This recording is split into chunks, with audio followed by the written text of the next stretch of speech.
Sure.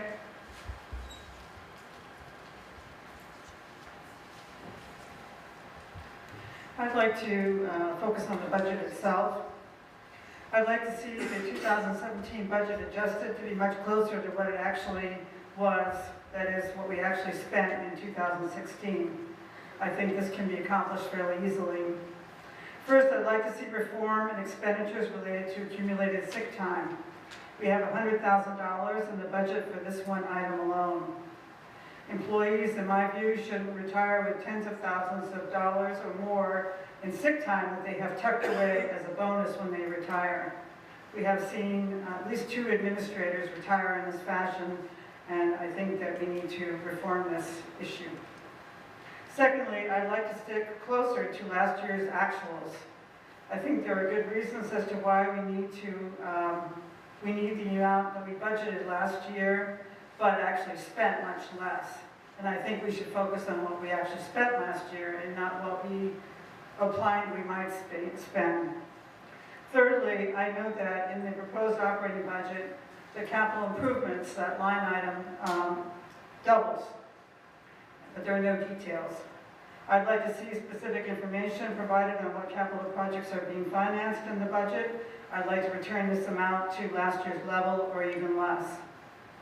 I'd also like to look more closely at our capital budget itself, which dates from 2016.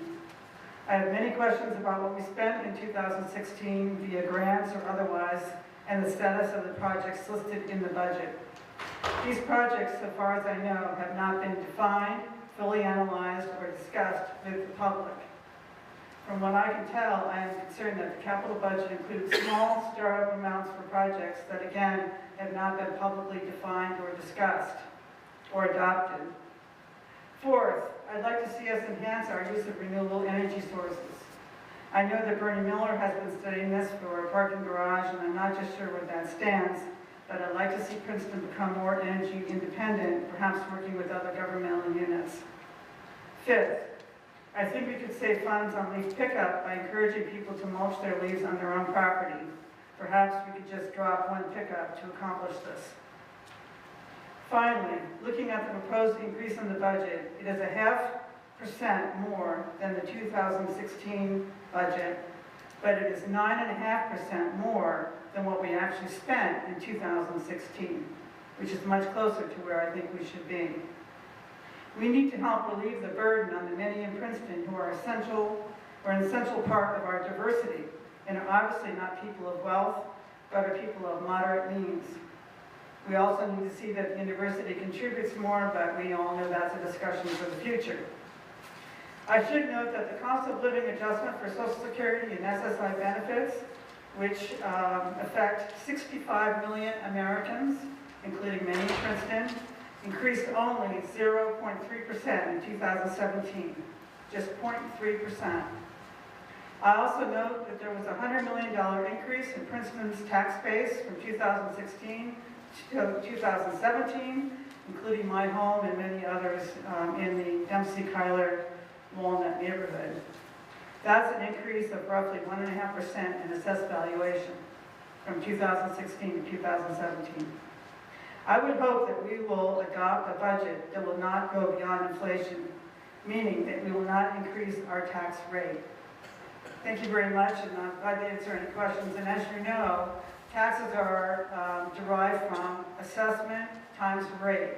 So if the assessment goes up, the rate hopefully would go down, and we would still maintain the same kind of budget level.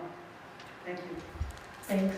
And we're going to be having a budget presentation in a minute, so maybe I can ask for Mr. DeShiel to address some of the questions that were raised during his presentation.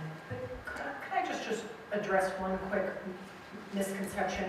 When we do the budget, we come up with an amount that we have to raise through taxes. And so if one person's, the assessments are revenue neutral. We're not, if we have to raise 30 million from taxes, it just changes how the money gets raised. It doesn't mean we're raising more if your assessment goes up. The way the budget is built, we come up with a number that has to be raised by taxes. So, do you understand what I'm saying? So just because your assessment went up, it's not going to increase our taxes. It's going to have to increase likely what the portion you pay versus someone else. And we can't get into a discussion about it, but it's a misconception to think that because the assessed value goes up, we'll have more revenue. If you separate, you will. Mr. Miller? I'd like to respond very briefly to your comment about the solar project for the Spring Street Garage. We put out a request for proposals for a power purchase agreement. We received no bidders. So the project essentially is at a halt at this point. And one more thing.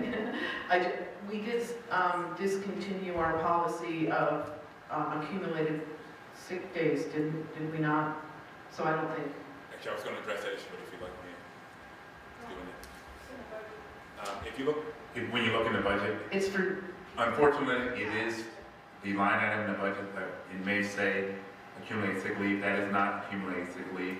That is actually paying people for their earned vacation time that they have when they retire. It's not, we no longer have the accumulated sick leave. So the line item that you see is just to pay for people's vacation time that they're due. Okay, I'd like to open up the floor for anybody else who